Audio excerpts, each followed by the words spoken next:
of the Sunday sermon with Earl of Hell. Can I get a hallelujah?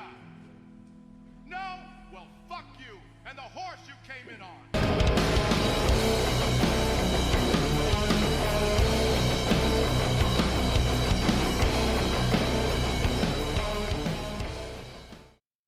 Hey, Brant, how you doing, man? I'm good. How are you? I'm good. I'm very good. Thanks for joining us. It's cool to have you on the first Sunday sermon with Earl of Hell done in the podcast format. So yeah, it's going to be fun. It's been a while. It's been almost a year. Yeah, my goodness, that year flew by. I think it was probably because I was so busy.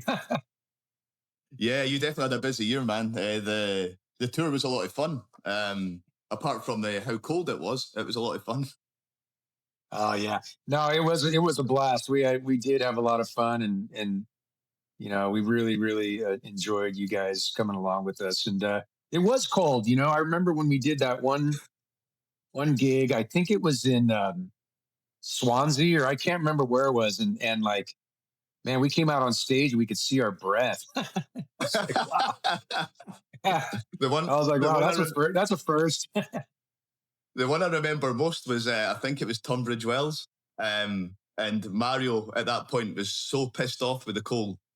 It was like all the venues were cold. And it just finally went, the fridges are on for the beer, but there's no heating on. Yeah. I remember that. That was quite the quote. Yeah, that was funny. But yeah, it was a fun tour, man. So you've got a gig tonight at Pappy and Harriet's, right? Correct. Yeah. And it's just a little one-off sort of hometown show for you. Yeah, pretty much. Yeah.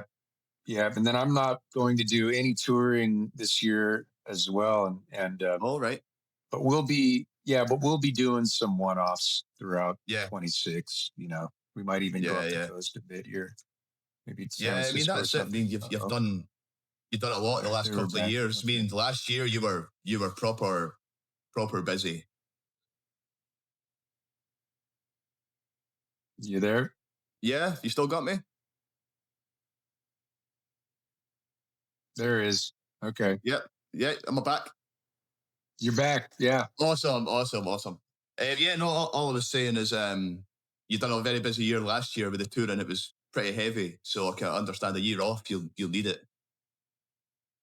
Yeah. I mean, man, I've been touring for almost every year for over 30 years. So it's time to take a break. Yeah. And, you know, stay close to home. Sure. Yeah. No, that's cool, man. Obviously, like the lineup with you guys just now as well, with you, Mario, and Mike is awesome as well. It was cool. I remember talking to Mike when you went at the first night, and I didn't realize this was like the first. Well, I think he had done one show with you guys before you started the tour.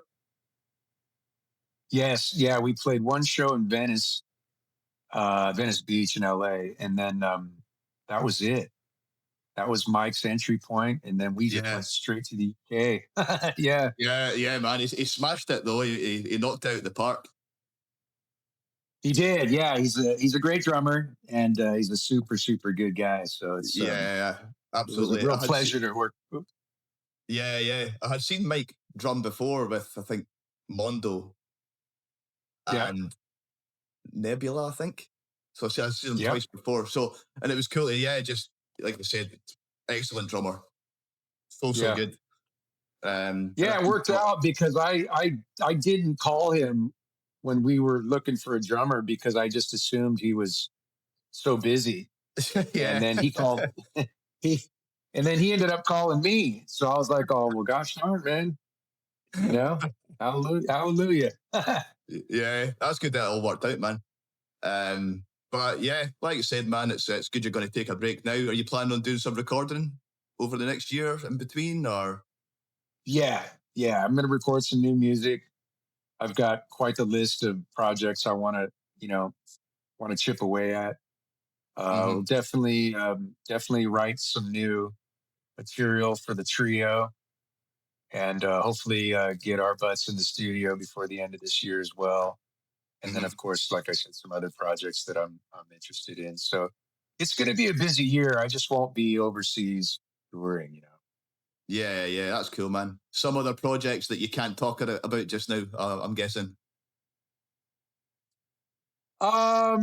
Well, I mean, no, I mean, nothing's top secret. I mean, but nothing is etched in stone yet, too. I mean, so Yeah, it's yeah, just yeah. kind of like, like I said, we just have a list of like, well, there's a list of records that we want to release with Duna.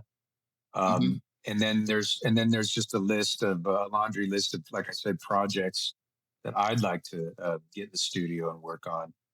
Yeah, So we'll yeah. see how this year plays out. Yeah. That's one thing I wanted to ask you is Juno Records. Obviously, you started up to releasing your own music through it, but are you hoping to other bands as well, getting them on the label too? I'm open to anything, you know. Yeah. I'm certainly not, you know, you know, I'm open to whatever comes our way, Yeah. If there's a particular band that's rocking and they need a particular outlet for some music to be released, let's talk about it. I'm open to Yeah, anything. yeah. That's cool, man. I've still got my hat that I got from the tour as well. I wear that quite often. Nice. Yeah, those hats sold well as well. I remember them selling out pretty quick. Yeah,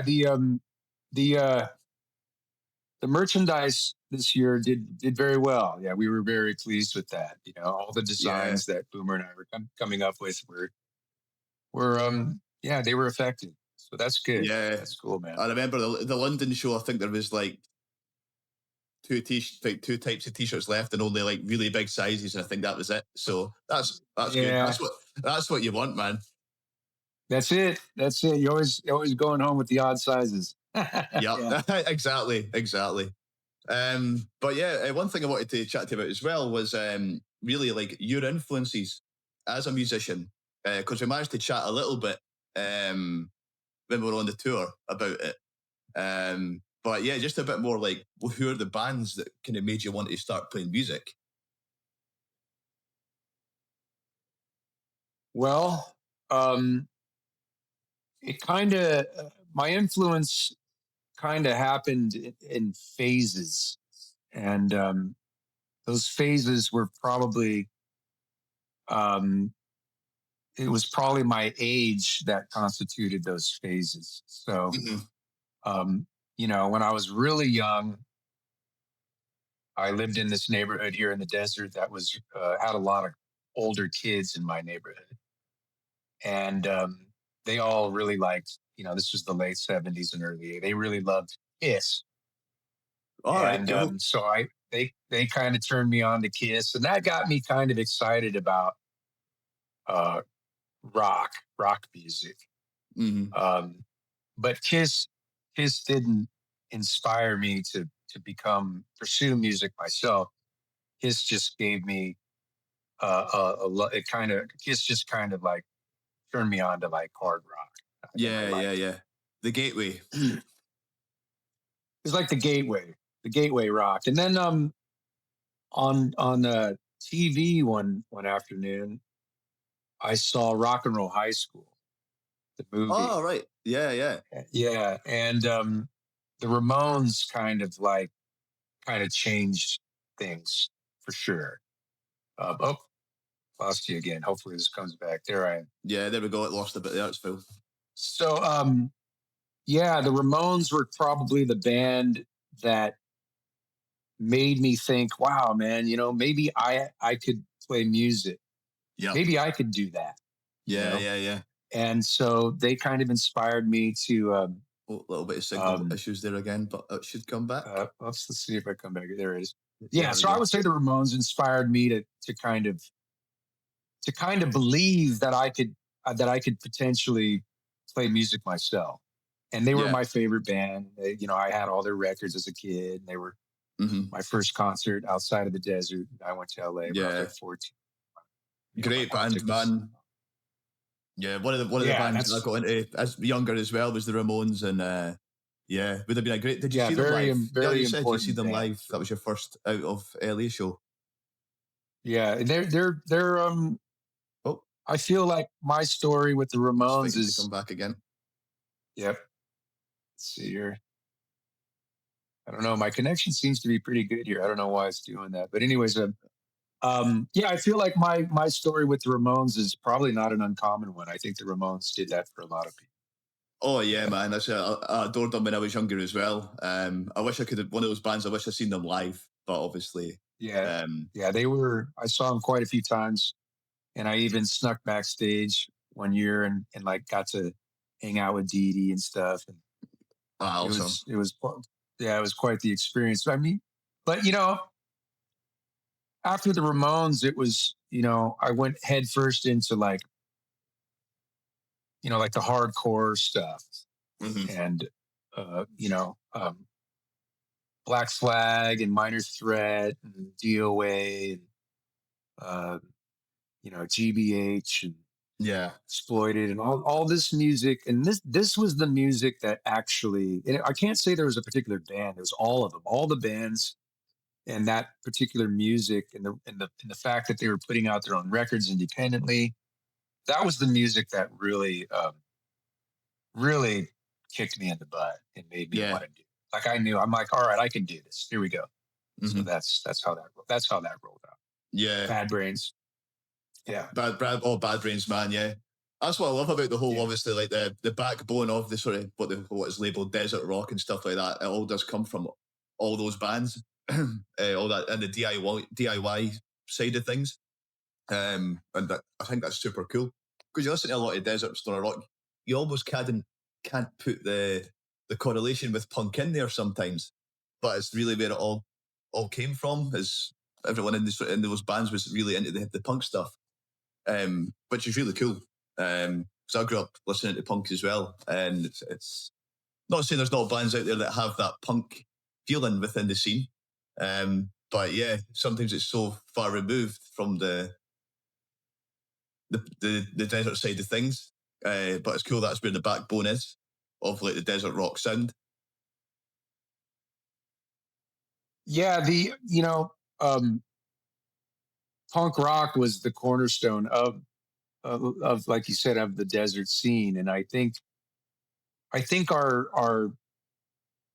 being in the middle of the desert, I think punk rock kind of was a natural go-to. It made sense to us, Mm, because we didn't have venues, we didn't have clubs to play at. I mean, yeah, I liked a little bit. I liked some of the heavy metal when I was growing up, but it just kind of represented some kind of. It was just not something I could fully identify with.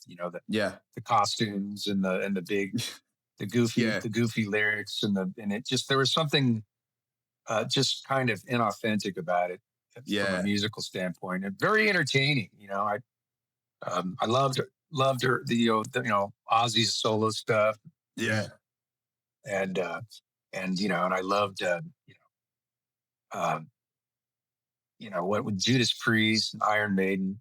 I liked some of that stuff when I was a kid, but I couldn't relate to a lot of the posturing of it all. yeah, Um, it was the punk rock bands that were the hardcore bands. Guys just in t-shirts and jeans and just rocking. That's what we were like out here in the desert. I think we really identified with that.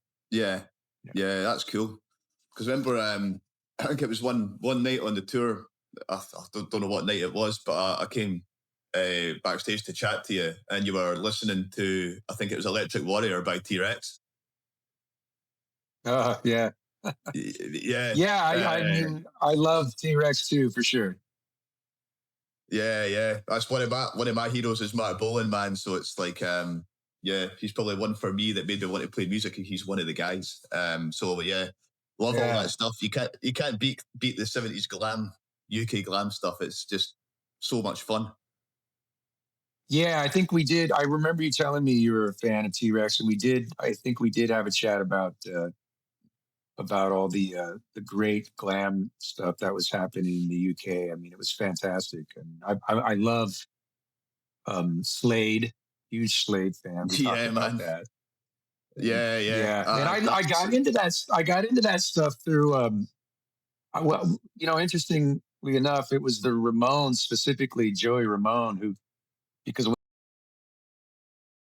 always talk about the bands he loved growing up, and he was a big fan of that the UK glam, the early glam stuff, the T-Rex, the Slades, and he loved all that stuff. And so as a kid, I got kind of hit to it. I checked it out and was like, oh yeah, man, this stuff is good stuff. It's, just good rock and roll, Yeah, because a lot of those bands that didn't really translate to the States, like sort of like T-Rex and even Slade, and they didn't really break it over in America, but they were huge in the UK and Europe. Yeah. I don't know what. I don't know why. I mean, I know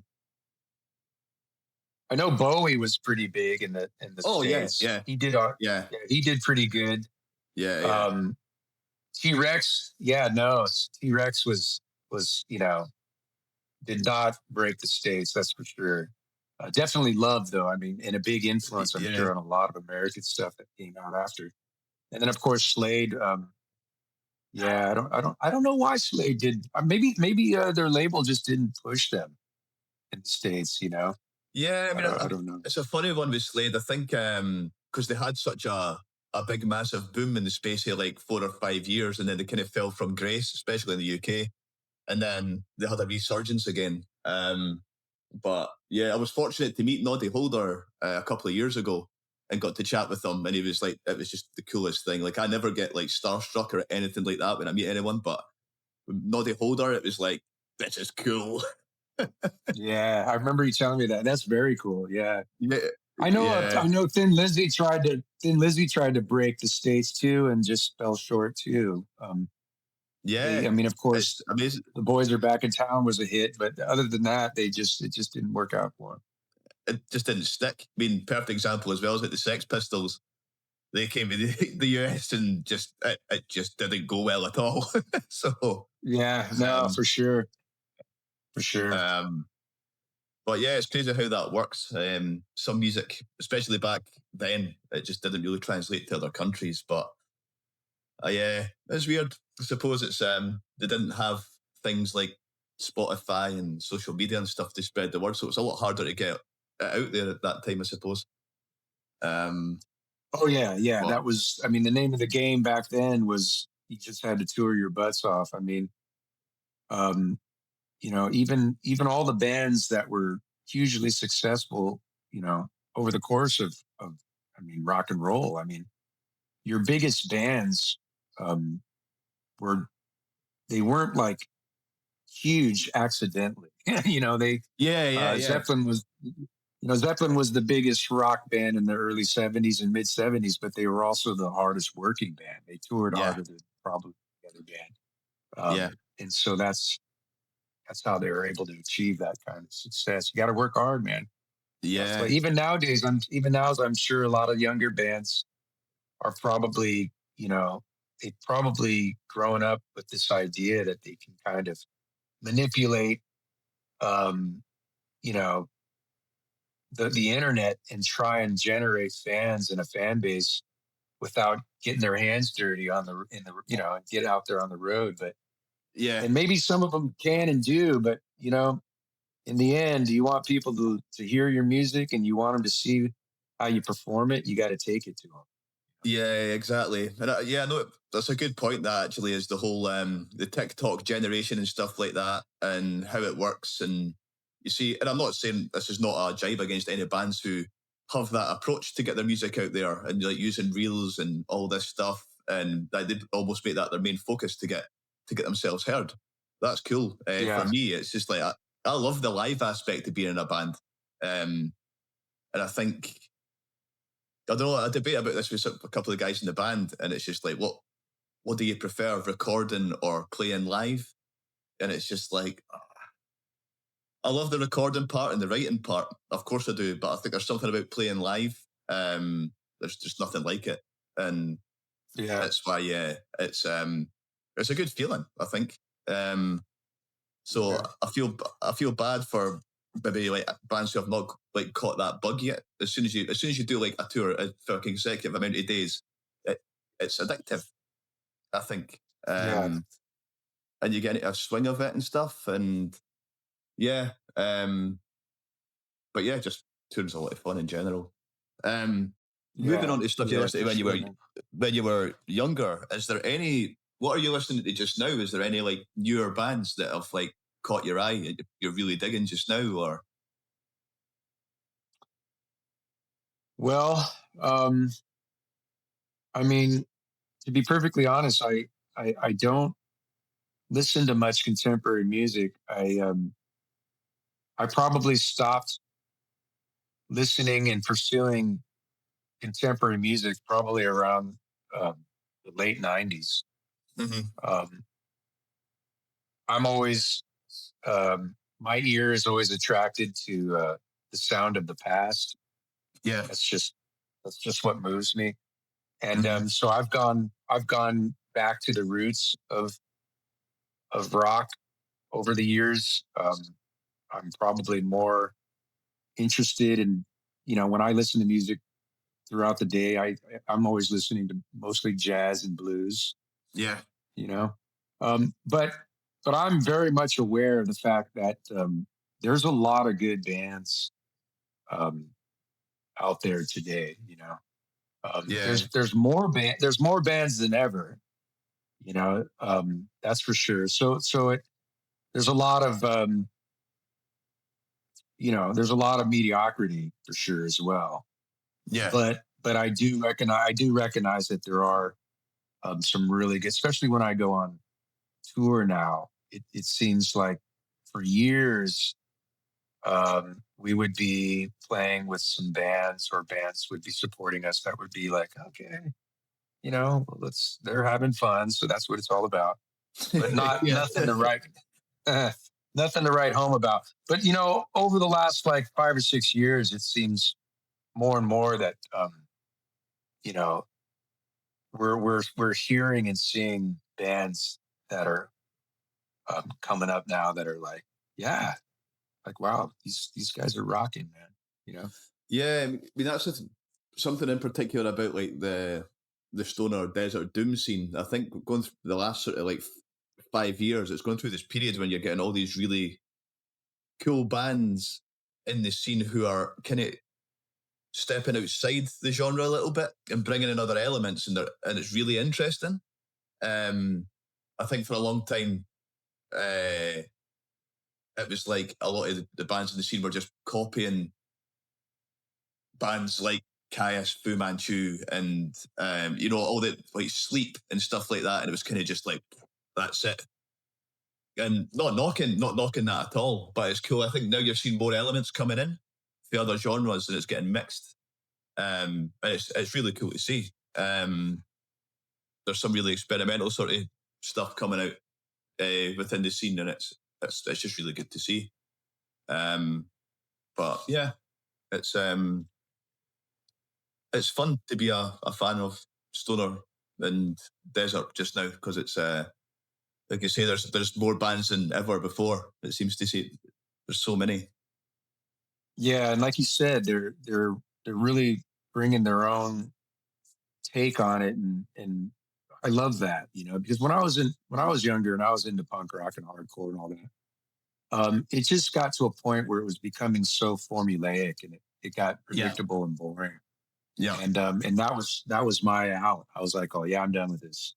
yeah, And I never went back. I never went back. I just went, got into other things, So yeah, it's okay to like have influences and be inspired by others, but there's something really effective when you tap into your own unique thing and really explore it and really nurture it. And that's a special thing. And I encourage bands to to do just that. Like find your trip, find your sound, find your individual. What do you guys do? What is it that you do on your own that's just kind of unique, and go with it? Yeah. No, absolutely, man. That's totally agree. Totally agree. So the obviously with the drumming, was that what you done straight away when you picked up music? You gravitated toward the drums, or were you also playing guitar as well and stuff like that, or was it purely drums from the off? It was purely drums, and going back to my neighborhood, you know, being turned on to Kiss. My this particular kid that was older, he was kind of like my neighborhood mentor. He played the Mhm. drums, and he was obsessed with Peter Criss, the drummer of Kiss. Right. And so I Yeah. kind of looked up to him, and so I looked up to him, and he turned me on to the drums, and I kind of just started beating on pots and pans and stuff, and then Yeah. it turned out that I it turned out that I actually kind of had some natural ability. So I Yeah. kind of gravitated towards the drums, and they kind of gravitated towards me. You know, it was kind of a natural relationship there. Um, and you know, I taught myself how to play. I, you know, run home from the bus stop every day for my folks to get home, and I'd have about an Yeah. hour to beat on my drums. I'd play along to Ramones records. You So know, that's the so best. that's That's the cool. That's the cool. And you yeah. can hear that, and you can hear that in your playing. Your right hand on the hi hats. Yeah, I got that right hand from Yeah. Tommy and Marky for sure. Yeah. You know, You can. so yeah, that's how the drums came to be for me. And then I always liked guitar, and I no surprise that I you know, I loved Johnny Ramone, and I loved his guitar playing and his sound, but I just didn't think I would be smart enough to play the guitar. It seemed like an instrument you had to have you kind of had to be pretty smart to play that. That was just my thinking. Yeah. And then when I was about 14, um, I got an acoustic and just started. I kind of approached the acoustic the same way I approached the drums, just like rhythm, Yeah. just kind of bouncing around the fretboard in some kind of rhythmic, you know, manner. And then I kind of discovered that I was kind of playing some what would be considered like kind of like some blues scales. And so and it just kind of, I never took any lessons. I taught myself how to play guitar as well. But so there was some blues in me as well that just started coming out. And Naturally. then I Yeah. just kind of went, yeah. And so I just kind of rolled with that as well. And then it was just kind of like, you know, developing a relationship with the drums and the guitar, Hmm. and just using them as tools to further explore music, making music, playing, performing, recording. You know, I didn't have a master plan. I just Yeah. went Yeah. Yeah. with my passion. Just Hmm. I have a passion for music, and I love to be creative, and not, you know, so I just kept doing it. I enjoy it. Yeah. But you're still doing it. Do you miss the drumming? I do. I do miss drums. Yeah.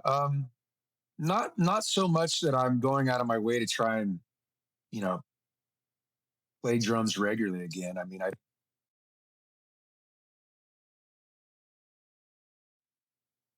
Oh, I think it's paused there. There we go. um You're back. You're back. yeah, yeah. So I you know, I do miss playing the drums a little bit, but you know, I just accept that it was something that I excelled at and did years ago, and that was my time. You know, I put in my time as a drummer, Hmm. and it was a great experience. And I don't I don't have the same kind of fire and motivation to pursue the drums now like I did. Hmm. You know, I would say that I'm officially retired, but I like to play the drums when I record, Yeah. and you know, or if like I'm jamming with some friends, you know, it's like, yeah, man, it's a pleasure. Drums are it's an exciting instrument. It's really Yeah. just the physical nature of it is just really liberating. It's exciting instrument. Yeah. Oh, definitely, man. It's one thing, even as a singer, I gravitate towards the drums a lot in music, just listening to it. it's the first thing that kind of jumps out at me. And just, yeah, it's just, drums are so important. And it's, it's you're right. It's just such a fun instrument. And yeah, super important. Just having that groove, like sometimes hearing drums in a song can put me off if I don't think the drums are either it works or if it could be doing something more or something less. And but yeah, drums resonate with me a lot. I'm not good at playing them, but but I do gravitate towards the drums when I listen to music. And I think that's why, like, you take bands like Tool, like early Motorhead and stuff, and just how interesting the drumming is. And I think that's one of the first things, especially Motorhead, with Filthy Phil and stuff like that. That's just some of the stuff in that. It's just, you can take a song like Ace of Spades, and if you just listen to the drums, you're like, what is he doing? Like, it's just incredible, It's, I just find that stuff really interesting. Yeah, Phil he's a very underrated drummer, and I'm glad you brought him up because he is a monster drummer, and I don't think he's appreciated enough. No, not at all. He's incredible. Yeah, he's incredible. Even the guy that was before him in Motorhead. Oh, he was a hell of a drummer too. So Lemmy. There's no question that Lemmy.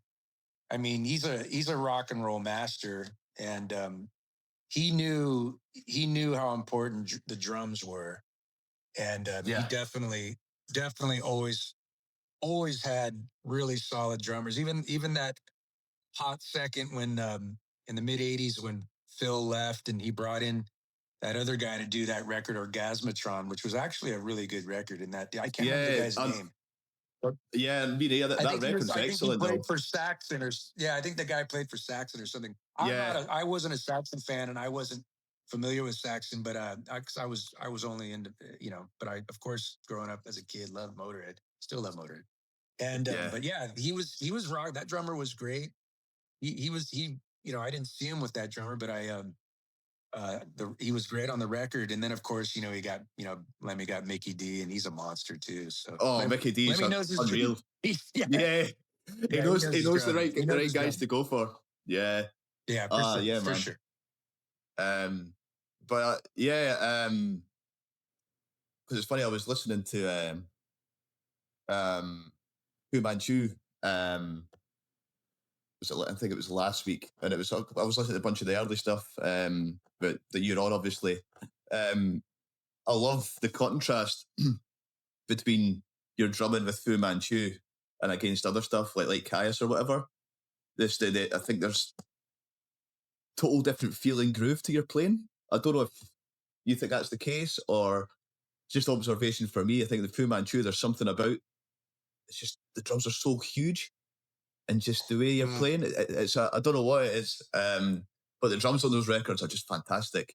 But yeah, California Crossing in particular, I adore that record. And again, your drumming on it is just fantastic. Fu Manchu and Kyuss were completely different bands. I mean, not to state the obvious, but as a drummer, your job is to support and emphasize what's going on with the guitars. I mean, that's what rock music is, when I was in Kyuss, I was,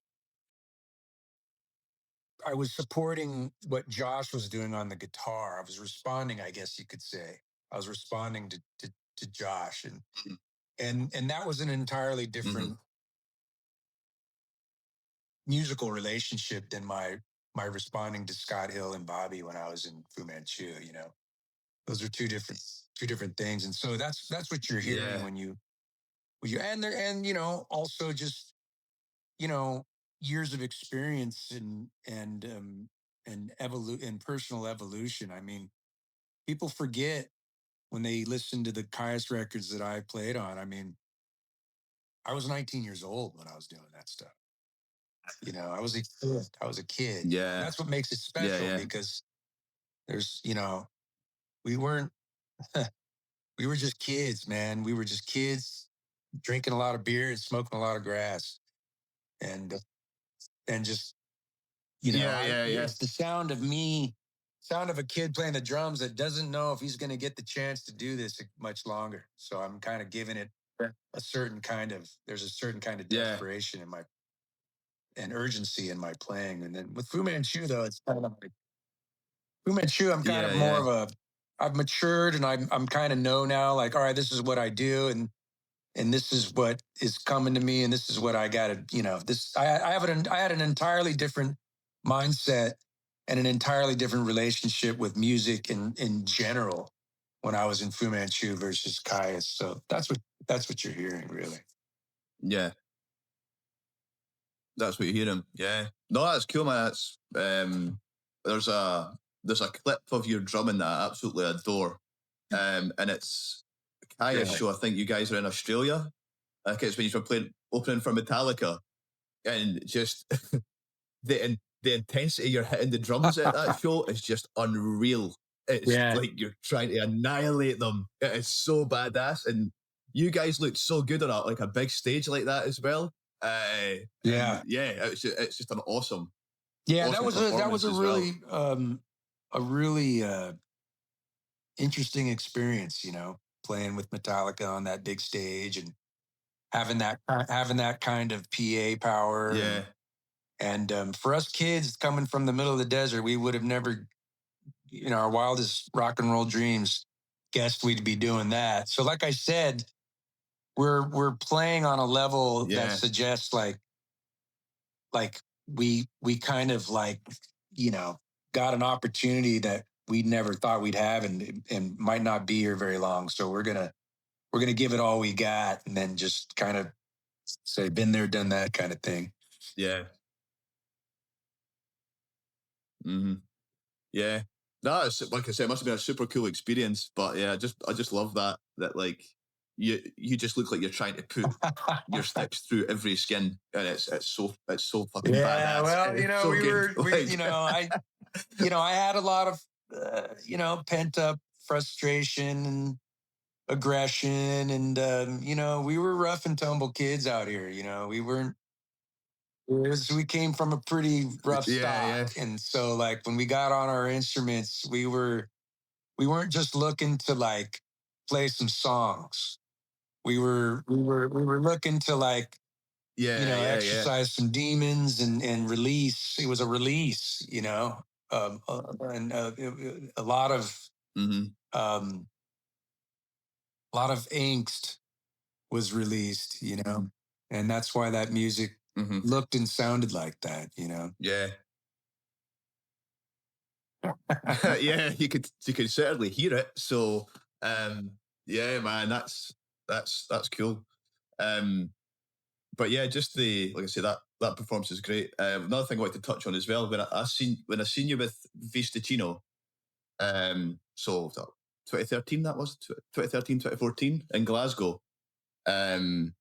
That was another thing that was super cool is Planets 1 and 2, and watching you sing and drum at the same time was super badass as well. And I don't know if that's like one of the only times you've really done that. That's a good question. I don't recall Vista Chino. I don't know if we were playing Planets 1 and 2 regularly, or if that would have been something we did that particular tour. I honestly can't remember. But in general, playing drums and singing, I mean, I might have did that a couple times after I left Fu Manchu. I played a couple gigs with some various bands that I had assembled, and I think there was one in particular that I might have played drums and sang like maybe half the set. But anyways, point being, playing the drums and singing was not something I did regularly. However, ironically enough, one of my favorite, if not my favorite drummers as a kid was also the singer, and his name was Jimmy Marinos. I think he's the most underrated rock drummer of all time, and you can quote me. And he sang and played drums in a band called the Romantics. And Yeah, and the big hit, smash hit they had was the 1979 song "What I Like About You." And this guy played the drums, and he was a rockin', swinging drummer with an amazing pocket. But he also had the most incredible voice, and he sang all the great songs of this band. And then, like, I think he got frustrated because they started to get big, and they were pushing the songs that the band played with the guitar player that sang, and then he just left. And he's never been heard of again. He just disappeared. But I mean, I'm telling you, man, he just disappeared. Mark my words. Go back and listen to the Romantics, Jimmy Marino's, any song he sang, and oh my God, what a drummer and what a singer. But yeah, but that was as much of an influence as Jimmy Marino's was on me as a kid. I had no intention ever to be a singer, let alone sing and. So it's just again, the singing and playing drums was something that just kind of happened, and that's cool that you saw Vista Chino and you were able to catch that, because I'm thinking that didn't happen regularly. Yeah. There's actually footage of it on YouTube. Oh wow! The whole show is actually on YouTube, and the quality is pretty good. I'll send you a link, man, to check it out. But it was a great show as well. It was awesome, and that I adore that record. It was a good record, man. We had it was it was a trying time, of course, because that's when we were in the middle of the conflict and the lawsuit and all that. So it was a very of course. Stressful moment. But what better way to manage that kind of stress than to just be creative and create an awesome rock record, Yeah, that's it, man. Like, I remember that record was on rotation for like a good couple of years for me. It was, and again, as much as like, I mean, you had you had yourself and John, so you had that Kyuss element there, but it still very much felt like it felt like very new sort of territory and feel over the songs. It didn't feel like it was trying to be like Kyuss, for example, or anything like that. And obviously having Mike Dean on bass brought that whole other element to it as well. But yeah, it was let's say a cool record, and seeing it live as well. I think he's done the whole record start to finish with I think he's maybe done like a couple of Kyuss tunes in there. Yeah, it was a good band. I mean, Vista Chino was, and Mike Dean was one of my favorite bass players, growing up, and it was such a magical thing to be able to have him be in the band as well. And Bruno Fevers, he's a monster guitar player. Bruno, of course, Louise, he's great. So we were a good little band, dude. We were rocking for sure. Yeah, because I've seen Bruno twice before that with Kyuss Lives. I think it was Download Festival. Yep. 2012, I think it was. I remember waking up extremely hungover, and you guys were the first on the main stage that day. It was like 11:30 in the morning or something. I remember waking up just not knowing where the hell I was, and I was like, guys, Kyuss for breakfast, let's go. So we're trying to run through 3 foot of mud to make it. I think just as we got to the stage, you guys just started the first song. But that was fun. Then I saw Kyuss lives in Glasgow as well, which was super cool. That was, I think Nick was playing bass at that show, but it wasn't Nick at the that was Festival. Billy Cordell. It was Billy Cordell. Billy Cordell, yeah. He got in a little trouble. Couldn't make the show.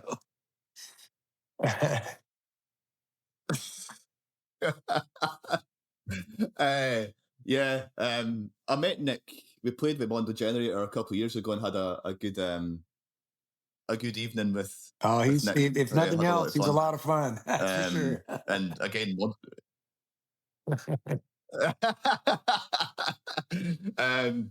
was a really good show that. But yeah, again, and obviously it was Mike drumming at the time. But again, Mondo Generator live Yeah, are Nick just Nick fucking awesome. Nick doesn't know how to put on a they're so bad good. show. He might even try sometimes, but he just can't do it. Yeah, he's a rock. Oh, definitely not. It's in the, Yeah, it's in- for sure, it's in the man. He's blood. born to rock. No question. Yeah, that's cool, man. Obviously, what to touch on as well, like you've obviously had almost, could you call it a revolving lineup? It's not, because every project's almost been a bit different. I mean, obviously, I had like the Operators and the Bros and everything like that. Then you've had Low Desert Punk Band and all things like that.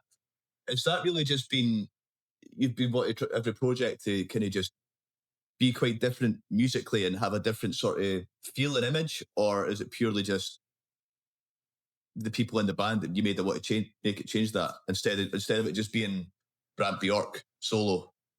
You wanted to have different elements again, there. as I said earlier, I never had a master plan. I'd never even planned on being a solo artist. So that was something that just happened Yeah. It just happened naturally. So so I'm kind of making this all up as I go. And some solo artists have a particular band, and that particular band interprets the solo artist's music, sometimes for their whole relationship, the whole career. I knew going in the nature of what I do and how I do it and where I do it. I assumed that I would be playing with a assortment of musicians, in which I have. And it's fun because I like to play with different musicians. And and when I assemble a particular band, it always has a particular vibe and a particular sound. And so I kind of want to help that particular vibe and sound have its own particular identity. And so I'll give the bands a certain name or something, Yeah. And it's all part of the fun. It's all part of the creative process, In the end, they're all, as said, I interpreting my songs, but it's always different, and I like that, and it should be different. I don't ask people to play music with me to do it, to just serve me with a particular thing. I want them to have their own take on what's happening musically and sonically. I mean, that to me is what it's all about, and so anyways, all these different Operators and the Bros, and that it's all part of that, it's all part of the celebration of having a specific band doing a certain thing,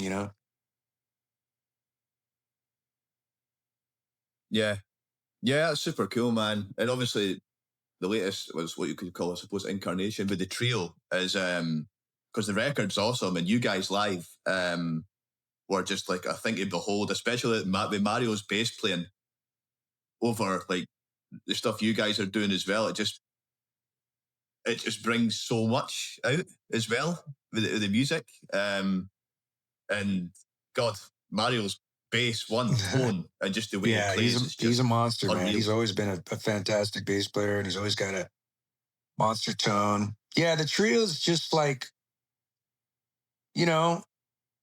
we're seeing more and more rock bands, but we're also seeing less and less live performance with real instruments on stages. A lot of music is simulated now, and a lot of it's pre-recorded, and that's fine. That's an entirely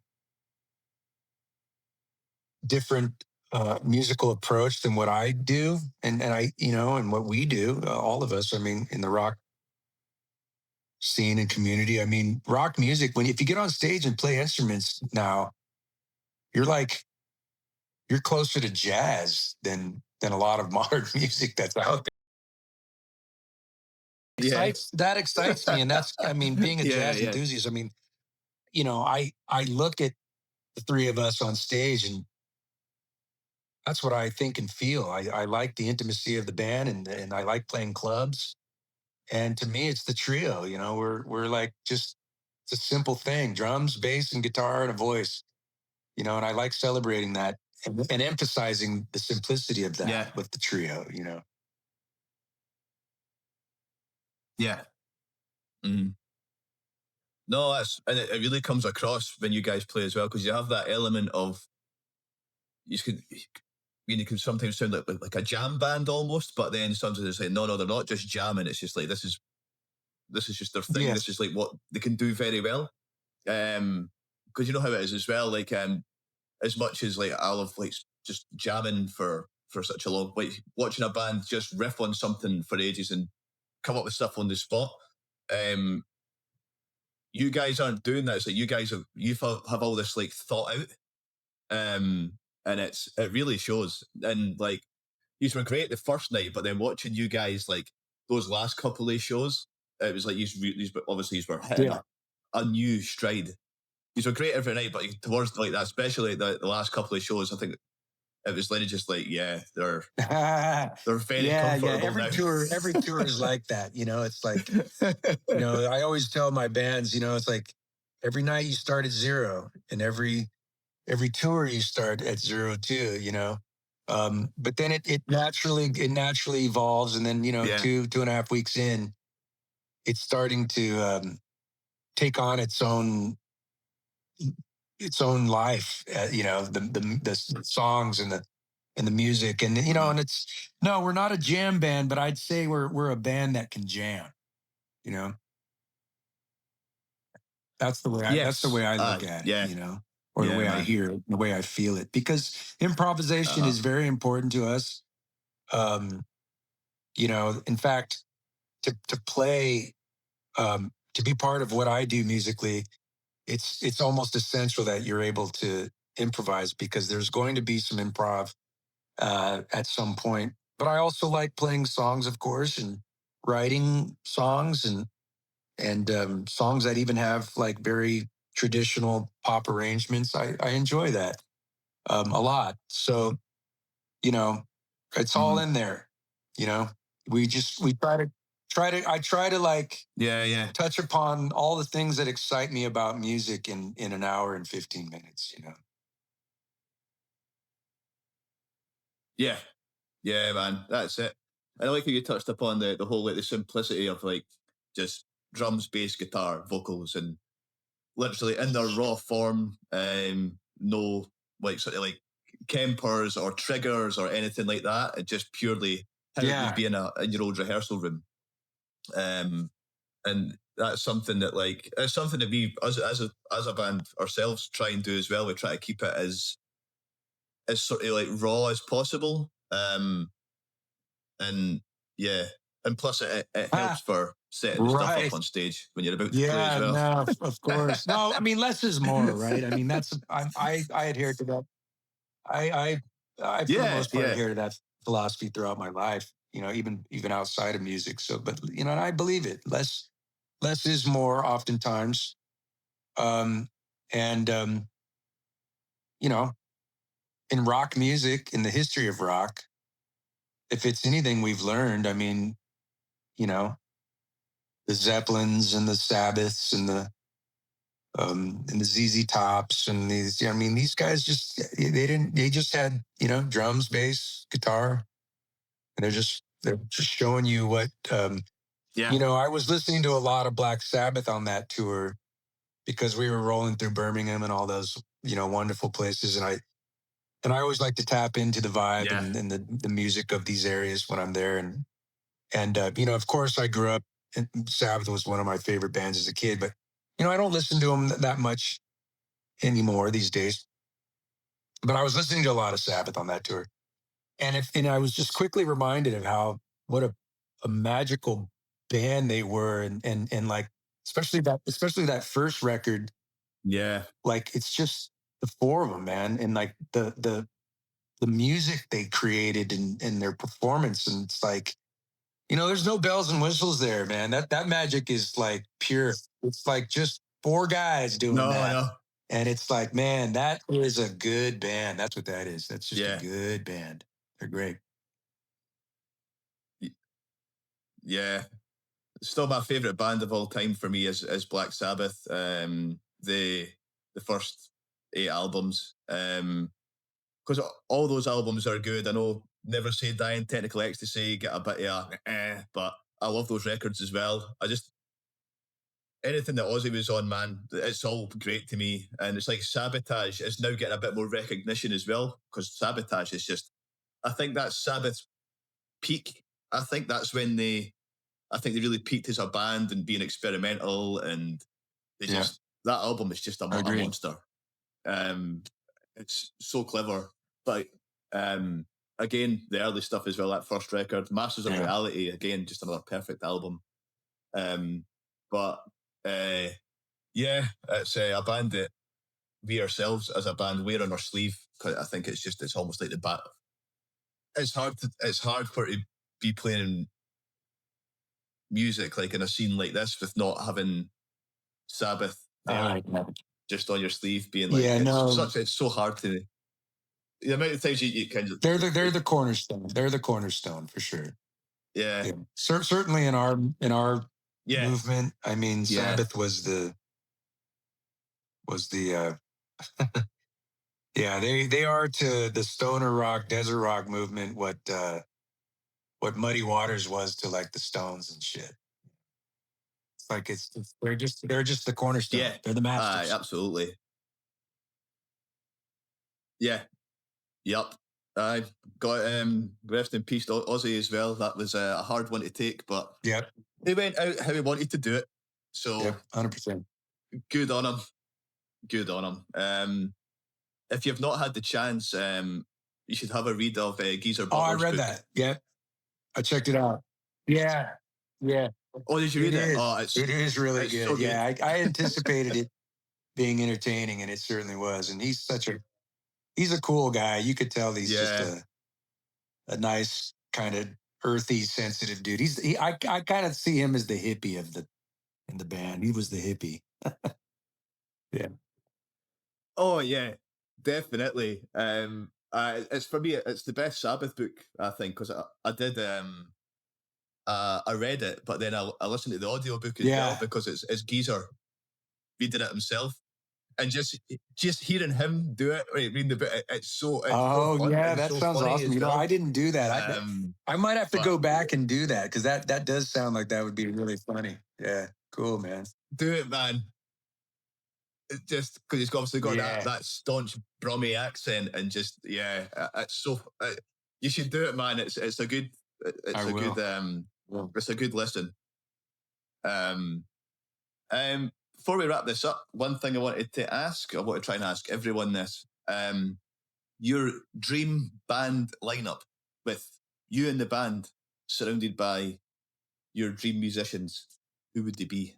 Well, if I'm in the band, what am I playing? What instrument? You can choose.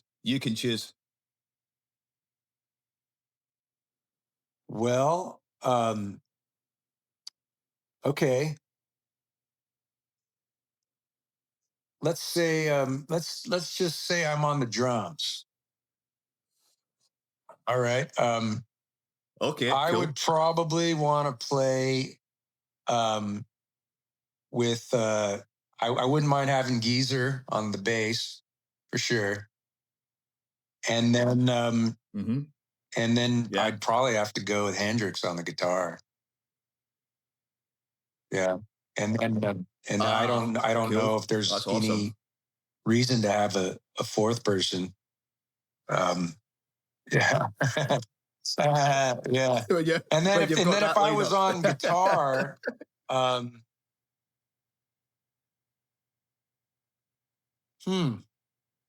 no, I mean, if I was on guitar, I'd probably want to play with Jack Bruce and Ginger Baker. Yeah, man. That'd be super cool. Especially Ginger. Yeah. What a guy. What a guy. Did you watch the documentary? I did. And I have a history with Ginger Baker. I mean, he's probably my favorite all-time drummer, and he actually kind of took a liking to me back in when I was in Kyuss, because we were kind of, you know, when Chris Goss was working with Ginger, he was also working with us, and so I got to meet him and hang out with Ginger quite a bit. Yeah. And he liked me, and he liked my That's drumming. really cool. He wanted to give me drum lessons, and I should have took him up on it. I didn't. I think the 18-year-old in me was a little starstruck and was kind of a little in disbelief. I didn't fully believe him. And Goss would always tell me, "No, dude, he's serious. He really wants to show you some stuff." And I was like, "Fuck, man." So looking back, I wish I would have been more proactive with that. But regardless, I had a pretty cool relationship with Ginger Baker, man. And he's to me, he's the master, you know. He's the master of rock drumming. For sure. He invented rock drumming. Yeah. That's really cool. Yeah. Oh no, that's cool. It was funny when was it? When we were on the tour with Alan Johannes earlier in the year, we went for a tour around the Marshall factory. And they've got a recording studio in there just now. And there was a band in recording, and it turns out it's Sons of Cream. Like the band Cream, yeah. And Ginger Baker's son is the drummer. Yeah. And we were talking to the studio engineer, and he was just like, "Yeah, I've got a drummer going off his head just now and like breaking shit because he's lost his plugs." And he was just like, "Yeah, it's Ginger Baker's son." And Yeah, like, right. Oh yeah, shit, yeah. that makes sense. Your old temperament, huh? Yeah. But no, that's cool, man. But yeah, Ginger Baker's great. When we done the shows with Goss, with Masters Reality, I had a chat with him about like Sunrise on the Suffer Bus and stuff like that, and what it was like to work with Ginger, and it was really cool to hear him talking about that. But yeah, and again, his drumming on that record is just the only word for it. It's just perfect.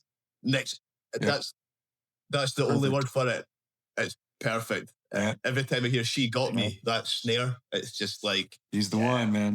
It's so badass. But he's the one. That's a cool lineup to have, though, man. Ginger Baker, and again, if you were on the drums, having that would be cool. Geezer, that sounds like some band. Yeah.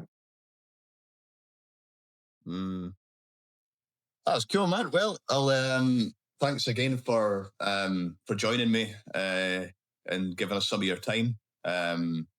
It's been good. Great. Thanks so much for having me get involved, Eric. I appreciate it. I apologize for the technical difficulty in the beginning there, but we got through it. We made it work. Yeah, we got it. We got there in the end, man. We made it work. It's all good, man. But I hope you enjoy the gig tonight. I will say hello to the guys. For me. I gotta go pick them up. Banana's still soon. with you? Yeah. Oh, they cool. Yeah, right. Oh, you better not keep on waiting. Don't piss off the German. Yeah. Oh, that's cool, man. But yeah, thanks very much. And thanks, man. Stay in touch, and we'll chat again soon. Cheers. Yeah, man. Cheers, dude.